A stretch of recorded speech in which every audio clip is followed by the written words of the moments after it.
بسم اللہ الرحمن الرحیم ان اللہ و ملائکتہ یصلون علی النبی یا ایھا الذین آمنوا صلوا علیہ وسلموا تسلیما اللہم صلی علی سیدنا و نبینا و شفیعنا و مولانا محمد وعلی آل محمد وبارک وسلم۔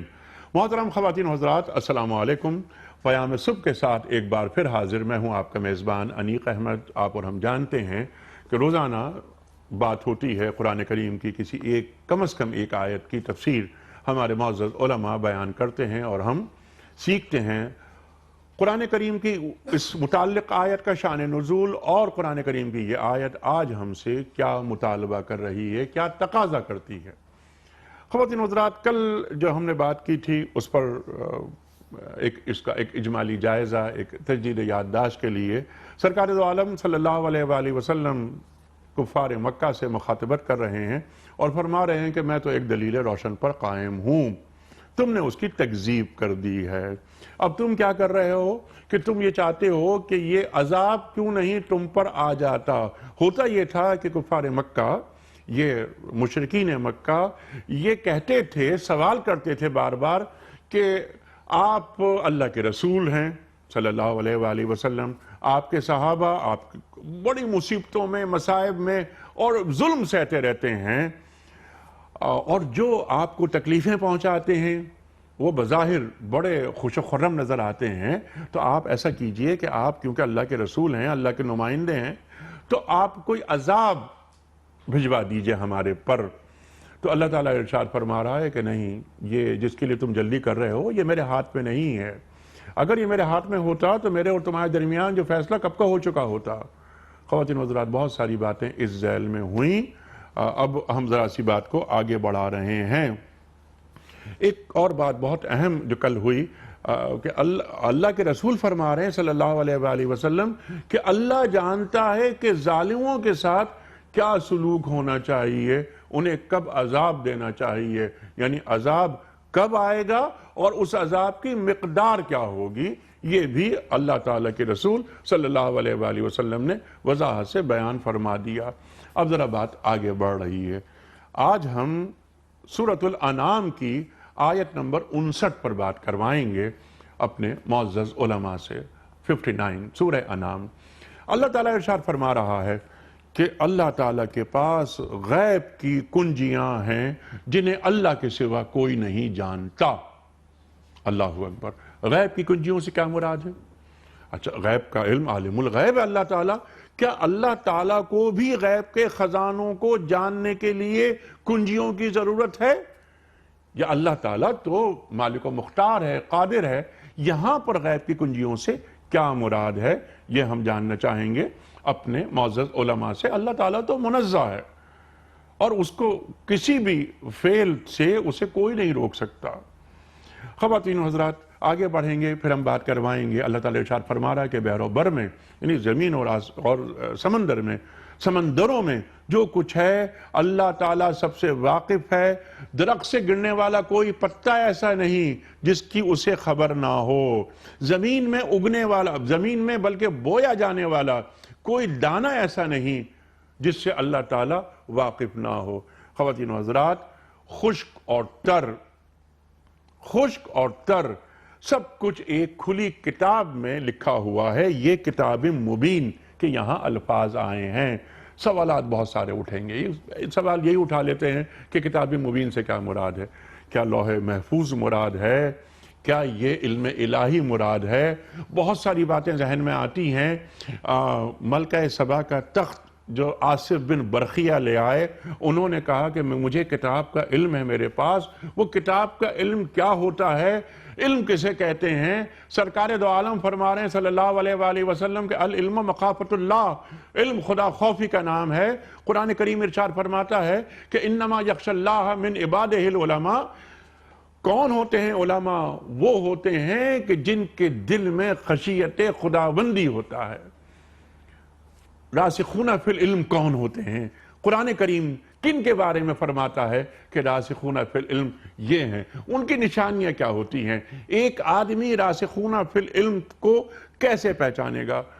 خواتین و حضرات، کیا اللہ تعالیٰ کو جو علم اللہ تعالیٰ اپنے اذن سے کسی انسان میں منتقل کر سکتا ہے؟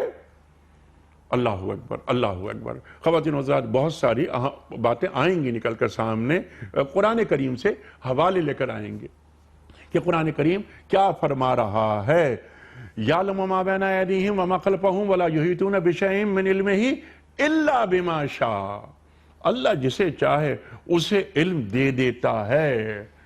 اس کا طریقہ کیا ہوتا ہے یہ بتائیں گے ہمیں کراچی میں شجاع الدین شیخ صاحب۔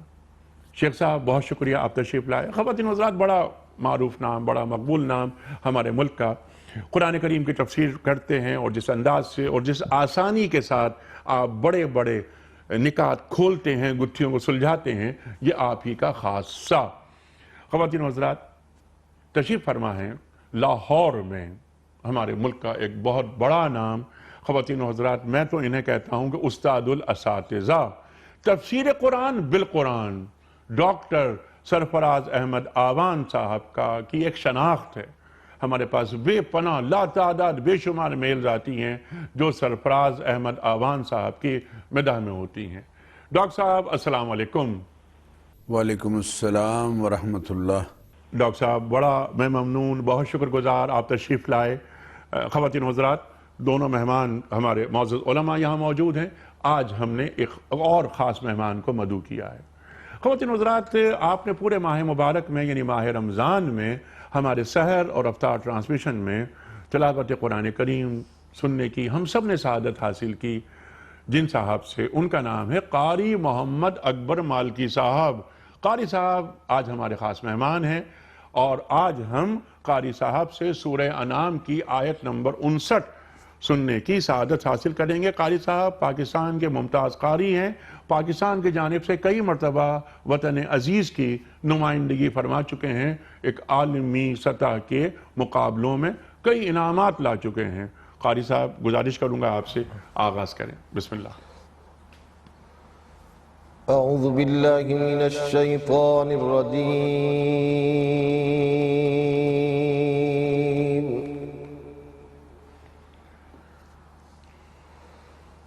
بسم اللہ الرحمن الرحیم۔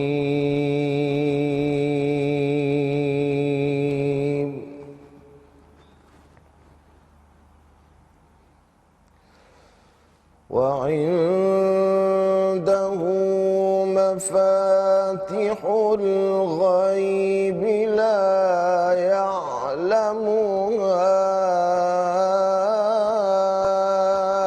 إلا هو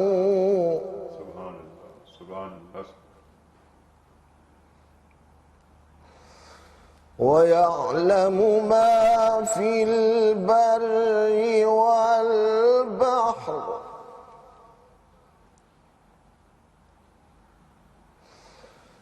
وما تسقط من ورقة إلا يعلمها ولا حبة في ظلمات الأرض ولا رطب ولا يابس۔ سبحان اللہ، سبحان اللہ۔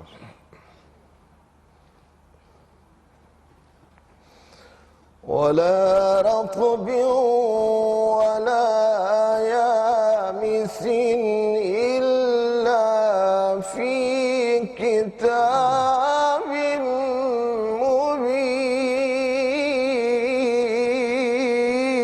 مبين۔ ما شاء الله۔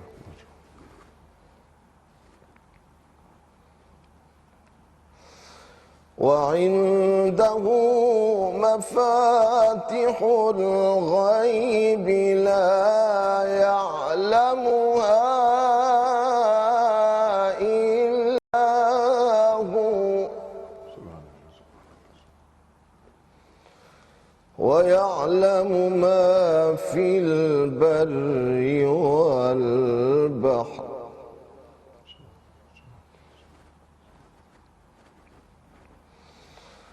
وما تسقط من ورقة ورقة إلا يعلمها ولا حبة في ظلمات الأرض ولا رطب ولا يابس.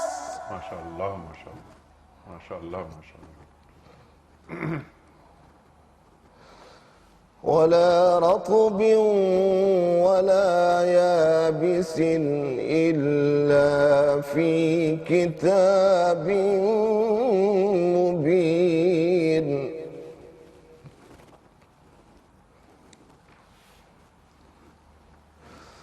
وما تسقط من ورقة إلا يعلمها ولا حبة في ظلمات الأرض ولا رطب ولا يابس إلا في كتاب مبين. ما شاء الله ما شاء الله ما شاء الله. ولا رطب ولا يابس إلا في كتاب مبين. صدق الله العظيم. ماشاء اللہ ماشاء اللہ سبحان اللہ قاری صاحب سبحان اللہ. ترجمہ پیش خدمت ہے کہ اللہ کے پاس غیب کی کنجیاں ہیں جنہیں اس کے سوا کوئی نہیں جانتا. بحر و بر میں جو کچھ ہے سب سے وہ واقف ہے.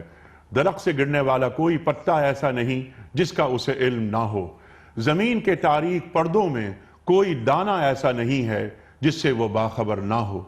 خشک و تر سب کچھ ایک کھلی کتاب میں لکھا ہوا ہے. صدق اللہ العظیم. خواتین و حضرات، محترم ڈاکٹر سرفراز احمد آوان صاحب کی خدمت میں غیب کی کنجیاں اس تعلق سے پہلا سوال رکھنے سے قبل کل کے پوچھے گئے سوال کا درست جواب اور آج کا سوال آپ کی خدمت میں. کل کا سوال یہ تھا کہ قرآن کریم میں کس پیغمبر کا ذکر سب سے زیادہ آیا ہے؟ درست جواب حضرت موسیٰ علیہ السلام کا. آج کا سوال نوٹ فرما لیجئے. باب القرآن قرآن کریم کی کس سورت کو کہا جاتا ہے؟ سورہ فاتحہ یا سورہ رحمان یا سورہ نحل؟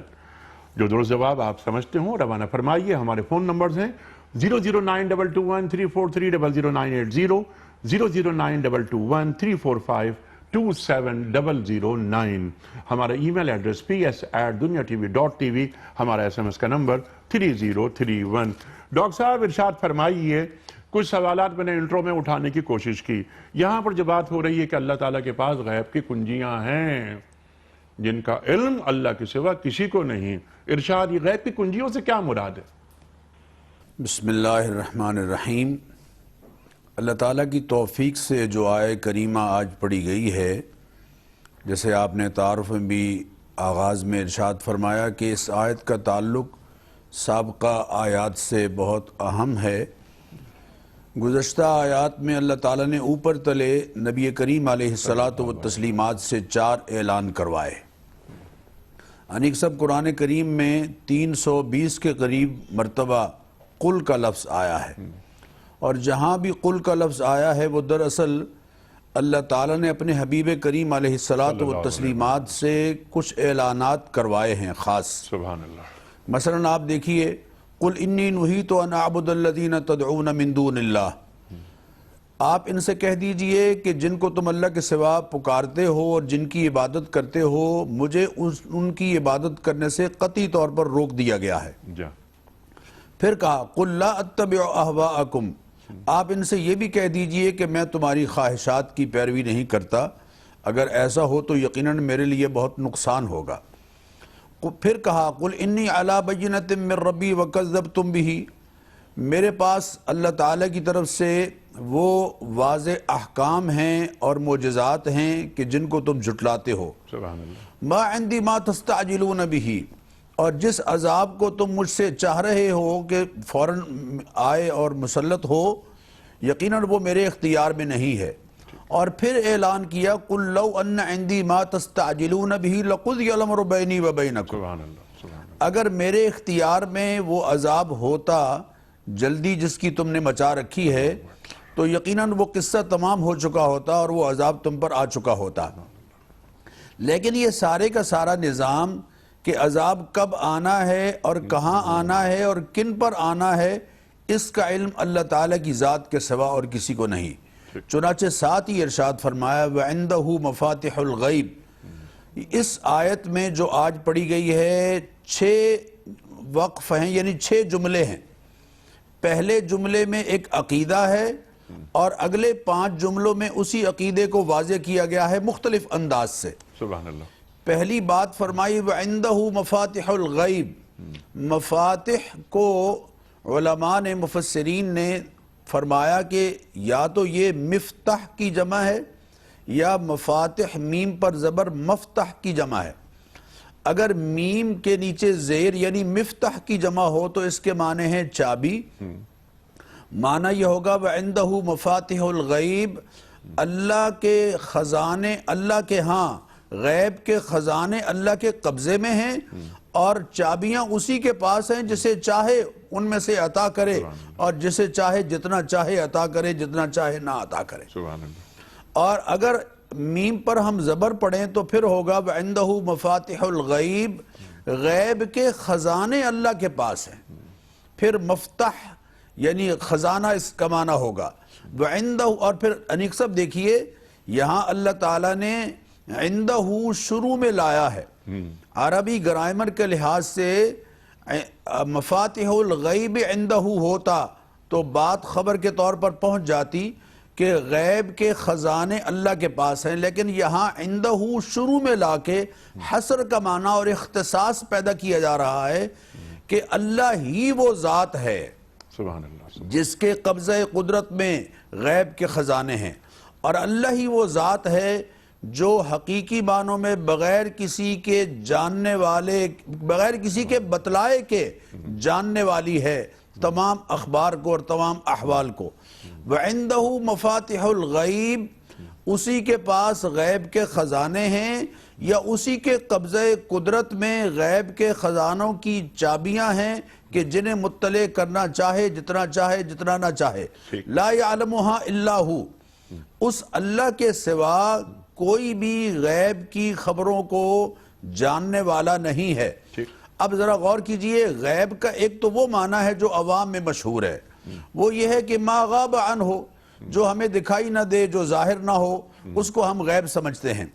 اور ایک غیب کی وہ ترکیب ہے جو قرآن کریم میں اللہ تعالیٰ نے ذکر فرمائی ہے، یا قرآن کی اصطلاح میں غیب اسے کہتے ہیں کہ جس کو ابھی تک یا تو اللہ تعالیٰ نے ظاہر نہیں فرمایا یا یعنی وجود نہیں بخشا، یا یہ ہے کہ وجود بخشا ہے لیکن لوگوں پر ان کا انکشاف نہیں ہونے دیا.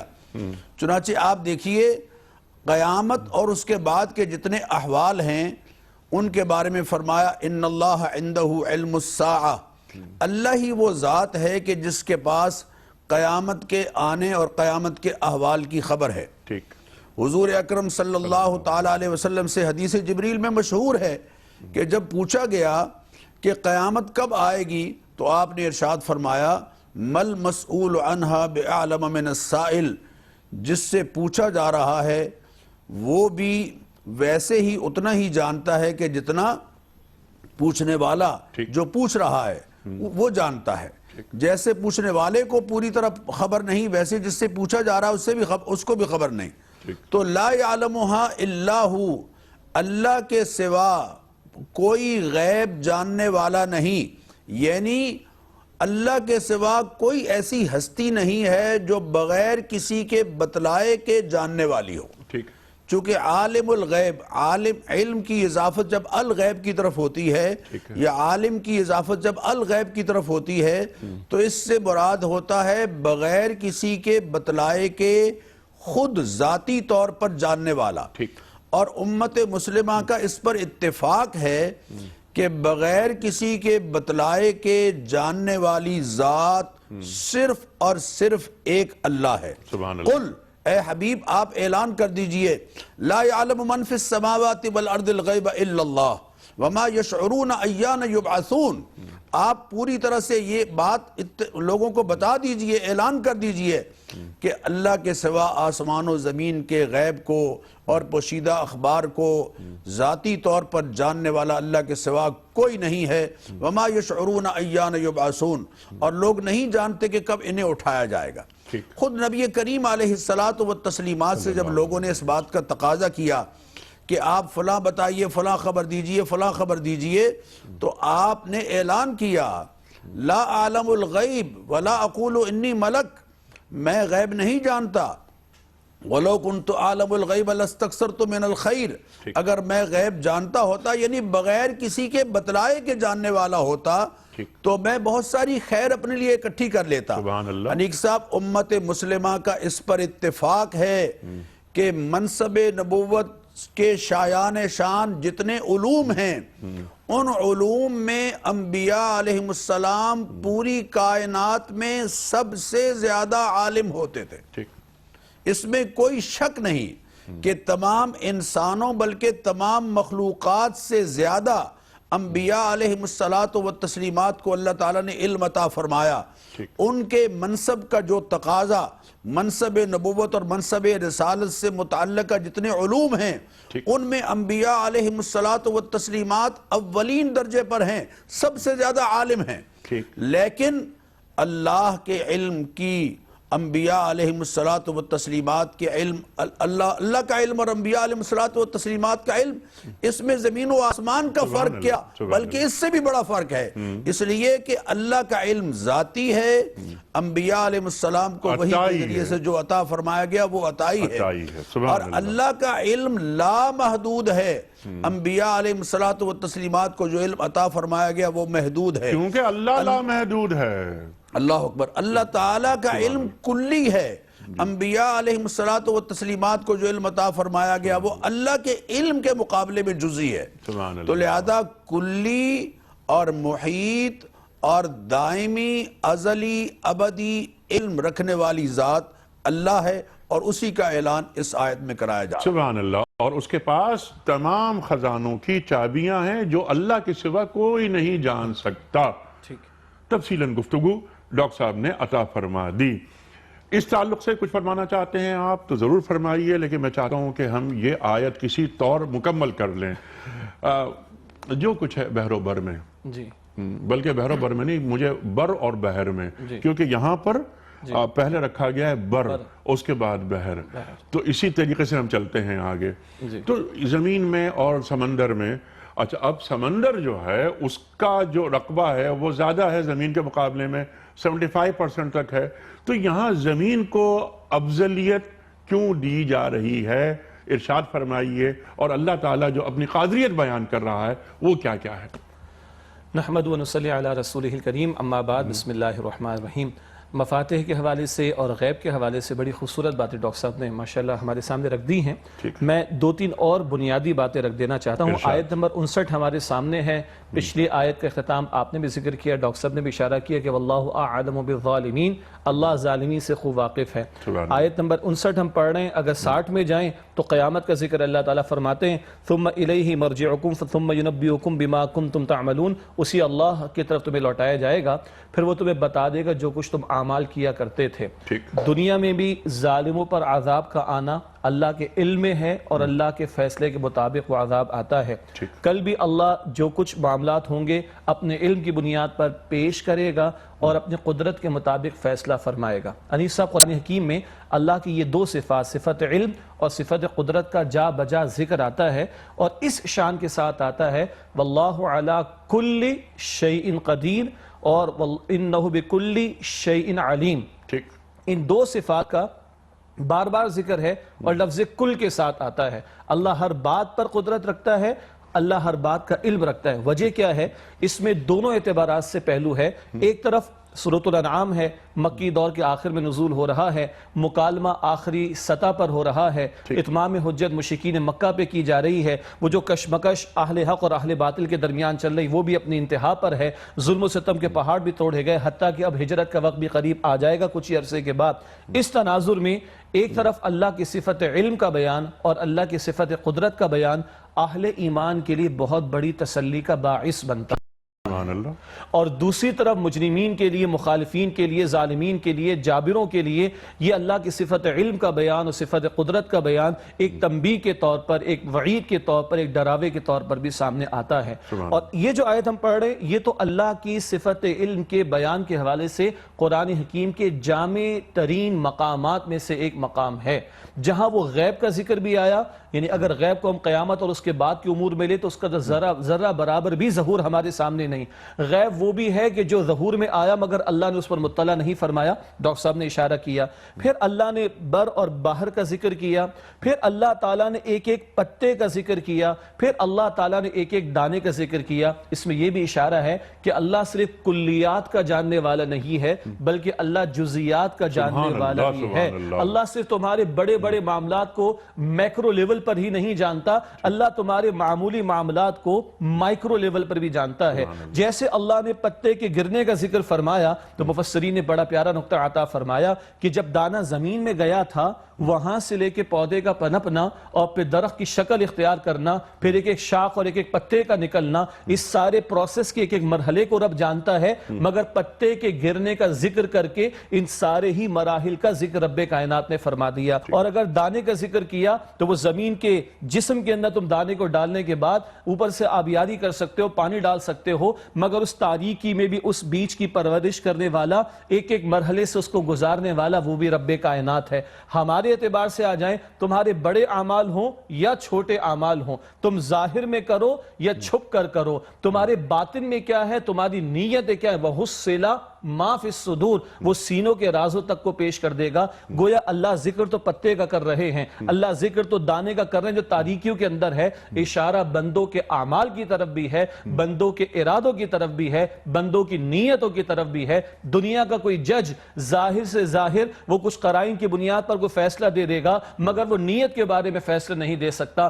دنیا کی بڑی سے بڑی سفسٹیکیٹڈ مشین ہوگی، آپ کی ہارٹ بیٹ کو چیک کر لے گی، والز کتنے بند ہیں وہ بتا دے گی، مگر اس دل میں نیت کیا ہے، ارادے کیا ہے، وہ اللہ کے سوا کوئی جاننے والا نہیں ہے۔ اس لیے میں عرض کر رہا تھا یہ اللہ کی صفت علم کا بڑا جامع بیان ہے اور حق والوں کے لیے بڑی تسلی کا سامان بھی ہے اور اہل باطل کے لیے بڑی وعید کا بھی اظہار ہے جو اس آیت میں گویا کہ ہمارے سامنے آتا ہے۔ سبحان اللہ، سبحان اللہ۔ اور آپ نے وَحُصِّلَ مَا فِي الصُّدُورِ میں ایک نقطہ یہ بھی اٹھا دیا کہ اعمال جو تم کرتے ہو اس سے تو واقف ہے ہی ہے، لیکن تمہاری نیتوں سے بھی اللہ واقف ہے اور اس کا بھی حساب کتاب ہوگا۔ اور انہ علیم بذات الصدور، بے شک وہ اللہ سینوں کے رازوں سے واقف ہے۔ اور اصل تو معاملہ وہی ہے نا کہ انما الاعمال بالنیات، یہ چھپا ہوا کیا ہے اندر، وہ نیت کیا ہے، ارادہ کیا ہے، وہ پیش بھی ہوگا اور بالآخر اس کے مطابق فیصلے ہوں گے۔ جیسے وہ مسلم شریف کی روایت کی 3 افراد کا معاملہ سب سے پہلے پیش ہوگا، ایک وہ جس نے جان کا نذرانہ دیا، دوسرا وہ جس نے دین سیکھا سکھایا، تیسرا وہ کہ جس نے مال خرچ کیا۔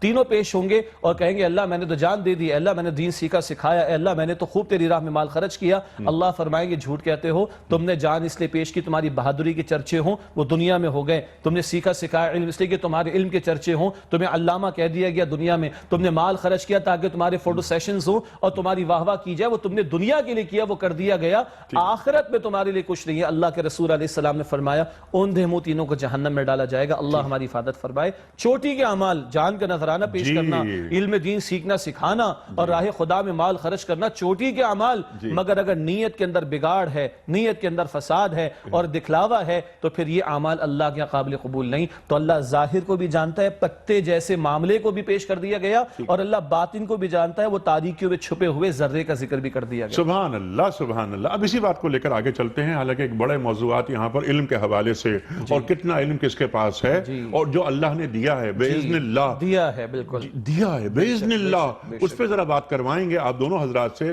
ڈاکٹر صاحب۔ لیکن پہلے میں چاہتا ہوں کہ یہ موضوع مکمل ہو جائے، یہ جو بیج بویا جاتا ہے، وہ جو دانہ بویا جاتا ہے، اس کا بھی اللہ کے علم میں ہے، وہ بات درخت سے پتا گر رہا ہے، اس کا بھی علم ہے اللہ کو. اور جو شیخ صاحب نے بات فرمائی کہ اللہ یہ اس بات کو ذرا سا اور آگے بڑھاتے ہیں کہ اللہ اس کائنات کو بنا کر فارغ نہیں بیٹھ گیا, اس کائنات کو مینج کرنا بھی اللہ کو آتا ہے. وہ ظاہر حاکم بھی ہے, حکم اسی کا. کل ہم نے بات کی تھی ان الحکم الا للہ, تفصیلی بات ہو چکی ہے اس پر. سرکار دو عالم صلی اللہ علیہ وآلہ وسلم کا فرمان یاد آتا ہے کہ قلم وہ لکھ کر خشک ہو گیا جو قیامت تک ہونے والا ہے. ڈاکٹر صاحب ارشاد فرمائیے, کھولیے اس بات کو کہ کیا فرما رہے ہیں اللہ کے رسول صلی اللہ علیہ وآلہ وسلم اس آیت کے کانٹیکسٹ میں. ارشاد. نبی کریم علیہ الصلاۃ والتسلیمات نے اس آیت کے حوالے سے ارشاد فرمایا کہ اللہ تعالیٰ کے ہاں غیب کی جو کنجیاں ہیں جی یا غیب کے جو خزانے ہیں ان کو خاص طور پر اس آیت کے تناظر میں دیکھا جائے. یہ بخاری اور مسلم دونوں میں یہ حدیث موجود ہے کہ ان اللہ عندہ علم الساعہ, اللہ تعالیٰ ہی کے پاس ہے قیامت کا علم, کب آئے گی, کس نوعیت کے ساتھ آئے گی, کس کیفیت کے ساتھ آئے گی. ان اللہ عندہ علم الساعہ وینزل الغیث, اور بارش وہی برساتا ہے. پھر وہ برساتا ہے تو یہ بارش کہاں کہاں کس طرح کی زرخیزی منتقل کرے گی, اور اس زرخیزی کے نتیجے میں فصلیں کیسے اگیں گی, اور فصلیں کس طرح سے انسانوں کی صحت کے لیے مفید ہوں گی, اور کہاں تک پہنچیں گی اور کن تک پہنچیں گی. سبحان اللہ. وَيَعْلَمُ مَا فِي الْأَرْحَامِ, اور تیسری یہ کہ رحم مادر میں جو ہے بچہ ہے, بچی ہے, وہ بد نصیب ہوگا, خوش نصیب ہوگا, وہ خوش اخلاق ہوگا, بد اخلاق ہوگا, وہ نسل انسانی کے لیے فائدہ مند ہوگا یا نسل انسانی کے لیے نقصان دہ ہوگا. یہ ساری کیفیات. وَمَا تَدْرِي نَفْسٌ مَاذَا تَكْسِبُ غَدًا, اور کوئی نہیں جانتا کہ آنے والے کل کے لیے وہ کیا کرے گا. وَمَا تَدْرِي نَفْسٌ بِأَيِّ أَرْضٍ, وہ کیا کمائے گا. وَمَا تَدْرِي نَفْسٌ بِأَيِّ أَرْضٍ تَمُوتُ, اور کوئی نہیں جانتا کہ وہ کس سرزمین پہ جا کے انتقال کرے گا. یہ 5 بڑے ایک طرح سے اہم باتیں ہیں کہ جو اللہ تعالیٰ کے علم میں ہیں, لیکن تمام تر جزئیات بھی اللہ تعالیٰ کے علم میں ہیں. چنانچہ آپ دیکھیے نا, ارشاد فرمایا کہ وَمَا تَسْقُطُ مِن وَرَقَةٍ إِلَّا يَعْلَمُهَا وَلَا حَبَّةٍ فِي ظُلُمَاتِ الْأَرْضِ, سبحان اللہ. زمین کی پہنائیوں میں جو دانہ ڈالا جاتا ہے, اللہ تعالیٰ اس سے بھی پوری طرح سے باخبر ہے کہ وہ سیدھا پڑا ہے یا الٹا پڑا ہے, اور اس دانے میں سے پودا کیسے نکلے گا, اور وہ پودا لوگ کہتے ہیں انیق صاحب کہ جناب ہم نے چپ بنائی ہے, اس میں جناب اتنی معلومات ہیں, اتنی لائبریریاں ہیں, فلاں ہے.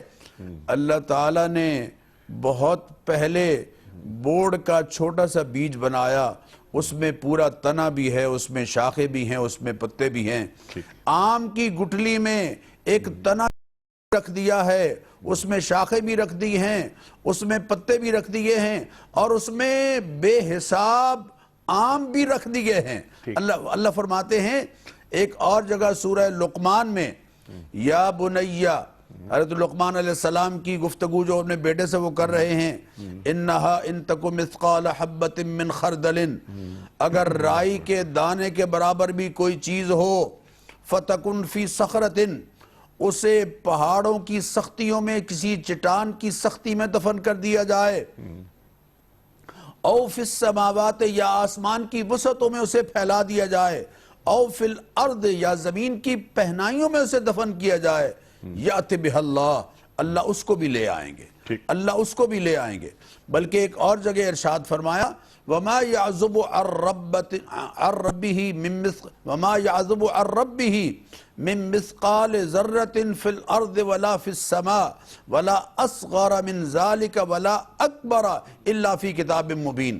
آپ کے رب سے, وما يعزب عن ربك من مثقال ذرة, رائی کے دانے کے برابر بھی کوئی چیز آپ کے رب سے پوشیدہ نہیں ہے, نہ آسمانوں میں نہ زمین میں, بلکہ اس سے بھی اگر کوئی چھوٹی ہے یا بڑی ہے, وہ سب کی سب اللہ تعالیٰ کے علم میں ہے. تو گویا اس آیت میں اللہ تعالیٰ کے علم کی وسعت بیان کی جا رہی ہے, اور یہ بتایا جا رہا ہے کہ عالم الغیب یعنی بغیر کسی کے بتلائے کے جاننے والا، یہ صفت صرف اور صرف ایک اللہ کی ہے، باقی کسی کی نہیں۔ سبحان اللہ۔ چنانچہ امت کے علماء کا اس پر اتفاق ہے کہ لفظ عالم الغیب کا اطلاق اللہ کے سوا کسی اور کے لیے جائز نہیں، اس لیے جائز نہیں ہے کہ بغیر کسی کے بتلائے کے جاننے والی ذات صرف اور صرف ایک اللہ ہے، اور اللہ تعالیٰ نے اپنے علم کے مطابق، جو آپ نے بات فرمائی نا کہ قلم خشک ہو گئے ہیں، اس سے مراد یہ ہے کہ علم الہی کے مطابق اللہ تعالیٰ نے لوح محفوظ میں اپنے علم کا تذکرہ فرمایا۔ اور لوح محفوظ کیا ہے؟ علم الہی کا دوسرا نام ہے، علم الہی کا دوسرا نام ہے، اور علم الہی لا یحیطون بشیء من علمہ الا بما شاء۔ اللہ تعالیٰ جتنا چاہے کسی کو عطا فرمانے پر پوری طرح قادر ہے۔ جتنے انبیاء علیہ الصلوۃ والتسلیمات تشریف لائے ہیں، ان کی طرف جو وحی ہوتی رہی ہے وہ دراصل غیب کا ہی علم تھا، جب ان تک پہنچ گیا تو اب وہ غیب نہیں رہا، اب اللہ تعالیٰ کی وحی نسل انسانی کو ان انبیاء علیہ الصلوۃ والتسلیمات کے ذریعے پہنچتی چلی گئی۔ اس لیے یہ بات پوری طرح سے ذہن میں ہمیں بٹھا لینی چاہیے قرآنی آیات کی روشنی میں کہ انبیاء علیہ الصلوۃ والتسلیمات کو وحی الہی کے ذریعے غیب کے علوم عطا فرمائے گئے۔ خود قرآن کریم میں اللہ نے فرمایا تِلْكَ مِنْ أَنْبَاءِ الْغَيْبِ، یہ غیب کی خبریں ہیں، نُوحِيهَا إِلَيْكَ، جن کی وحی ہم نے آپ کی طرف کی، مَا كُنْتَ تَعْلَمُهَا أَنْتَ وَلَا قَوْمُكَ مِنْ قَبْلِ هَذَا، نہ آپ اس سے پہلے جانتے تھے، نہ آپ کی قوم اس سے پہلے جانتی تھی۔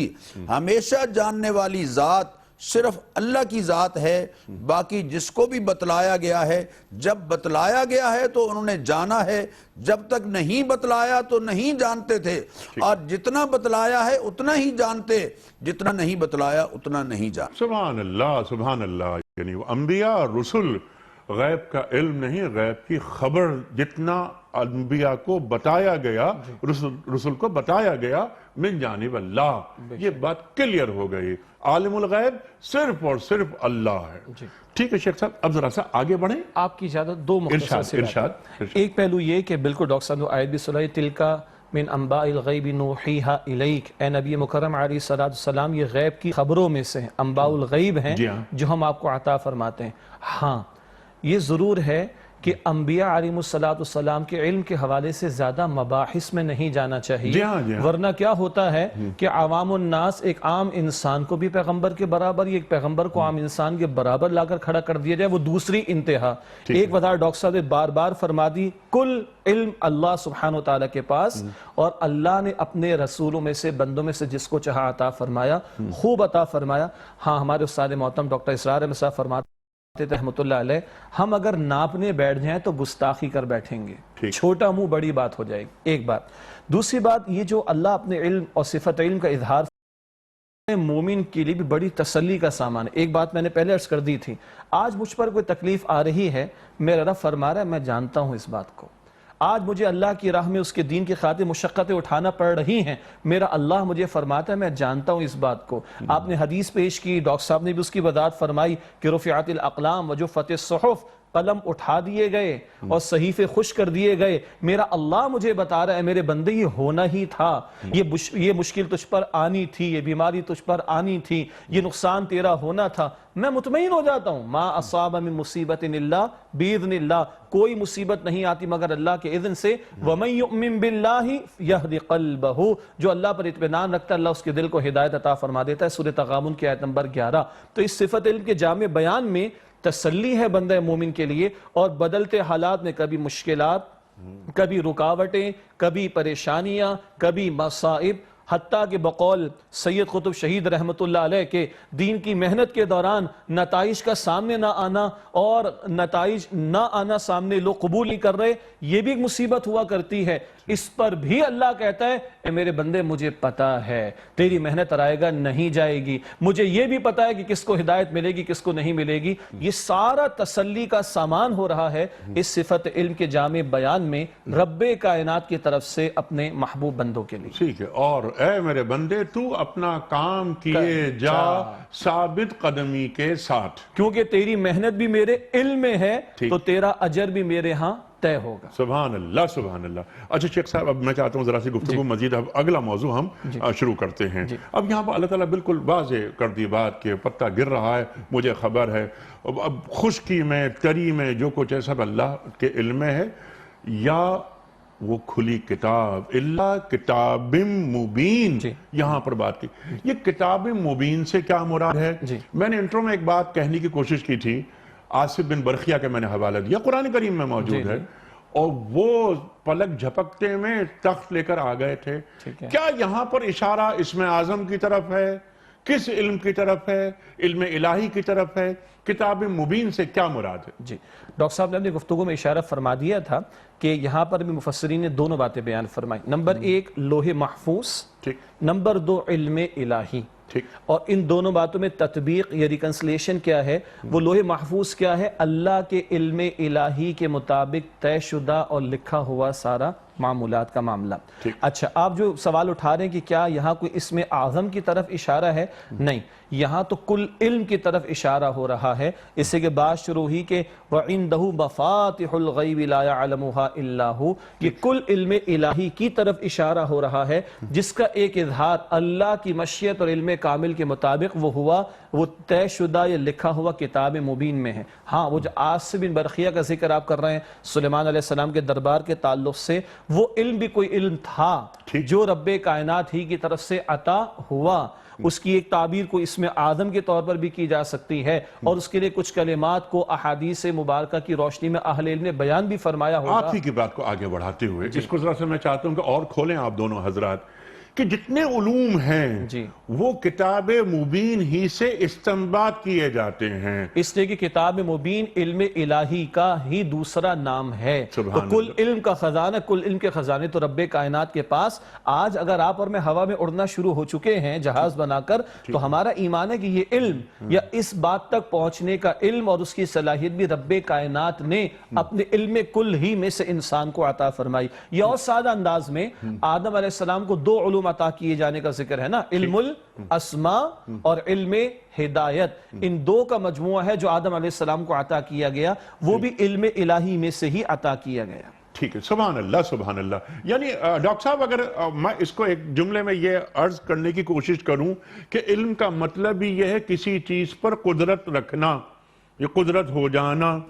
اس کو اور ذرا آگے بڑھا دیتے، جیسے آپ نے یہ بات فرمائی تھی پچھلے گفتگو میں اپنی، کہ ایک غیب کا شہود میں آ جانا۔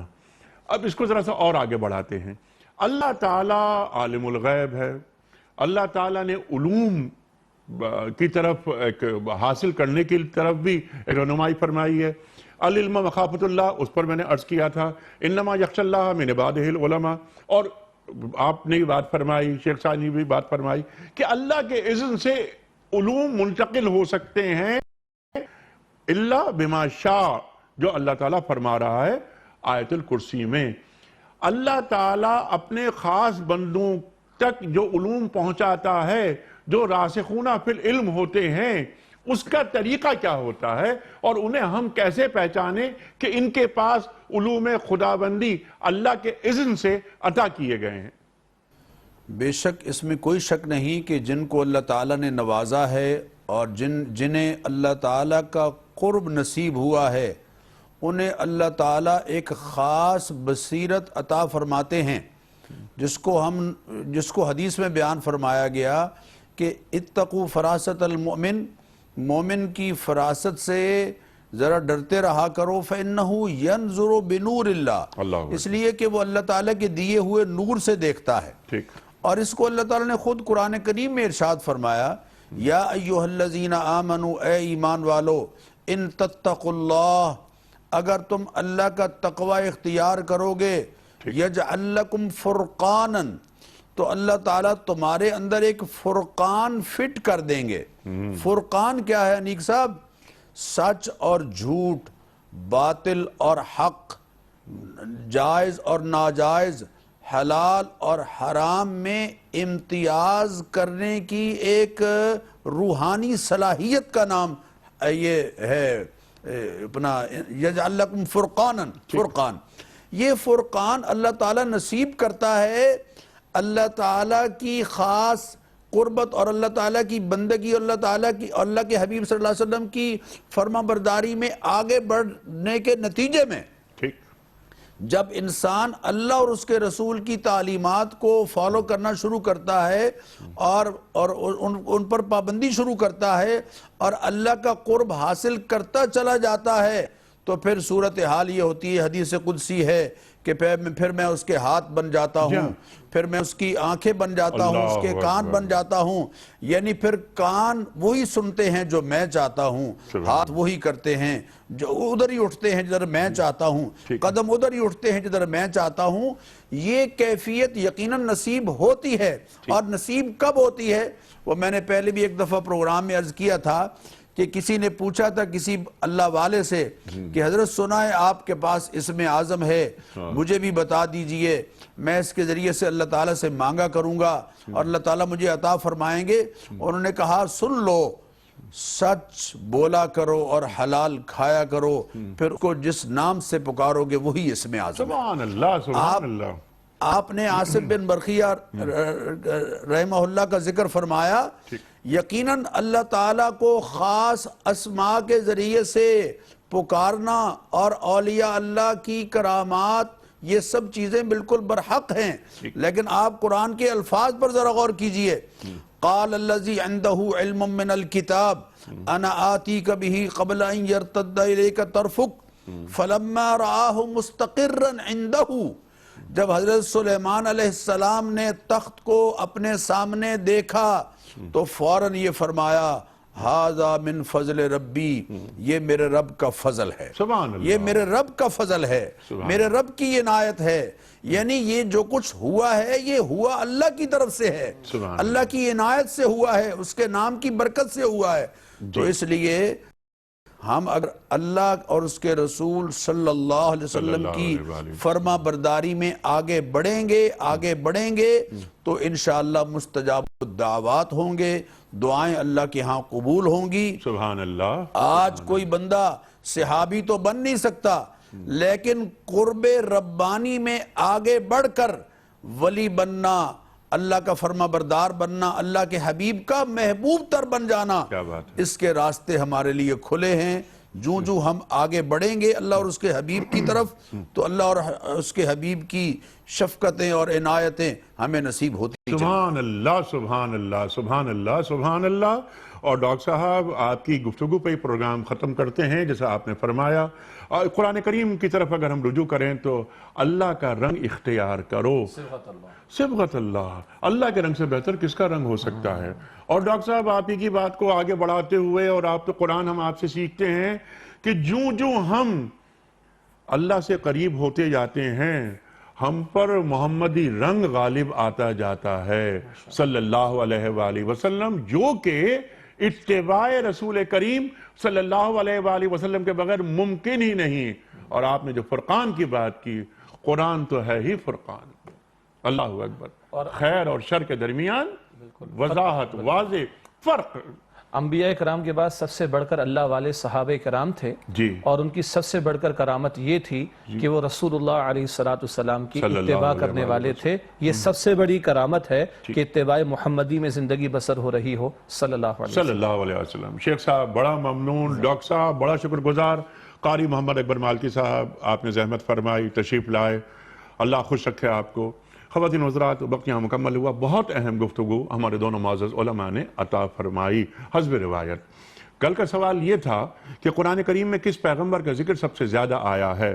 درست جواب حضرت موسیٰ علیہ السلام۔ خواتین حضرات، 30 سپاروں میں سے 29 سپاروں میں حضرت موسیٰ علیہ السلام کا ذکر ہے۔ آج کے سوال نوٹ فرما لیجئے، باب القرآن قرآن کریم کی کس سورت کو کہا جاتا ہے؟ سورہ فاتحہ یا سورہ رحمان یا سورہ نحل؟ جو درست جواب آپ سمجھتے ہوں روانہ فرمائیے۔ ہمارے فون نمبرز 009221343000980 یا 0092213452709۔ ہمارا ای میل ایڈریس ps@duniatv.tv، ہمارا SMS کا نمبر 3031۔ قبلہ شیخ صاحب ذرا زحمت فرمائیے اور آج کے ونر کے نام کا اعلان بآواز بلند آپ عطا فرمائیے کہ آج ہم کن کی خدمت میں کوئی اس کا صحیح جواب بتانے کے سلے میں دینی کتب پر مشتمل تحفہ روانہ کر رہے ہیں؟ عبد الغفار صاحب ہیں لاہور سے۔ عبد الغفار صاحب لاہور سے، آپ کو تحفہ مبارک ہو۔ اختتام ہوتا ہے پیام صبح کا روزانہ آج کی بات پر، اور آج کی بات میں قول ہوتا ہے صاحب نہج البلاغہ امیر المومنین حضرت علی مرتضیٰ کرم اللہ وجہہ کا۔ آپ فرماتے ہیں تمہارے لیے بہترین علم وہ ہے کہ جس کے سبب تمہارا عمل قبول کیا جائے۔ تمہارے لیے بہترین علم وہ ہے کہ جس کے سبب تمہارا عمل قبول کیا جائے۔ سبحان اللہ سبحان اللہ۔ کل تک کے لیے اپنے میزبان انیق احمد کو اجازت، خدا حافظ۔